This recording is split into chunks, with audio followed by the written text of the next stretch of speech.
మరి ఆ పవర్కి అయితే నేను అప్పుడే పాలిటిక్స్కి వెళ్ళేవాడిని కదా, అట్లేం లేదు.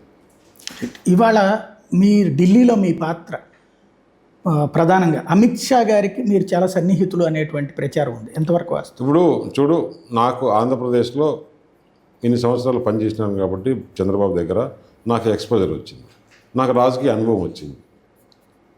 రాజకీయ అనుభవం వచ్చింది కాబట్టి నేను భారతీయ జనతా పార్టీలోకి నన్ను తీసుకున్నారు.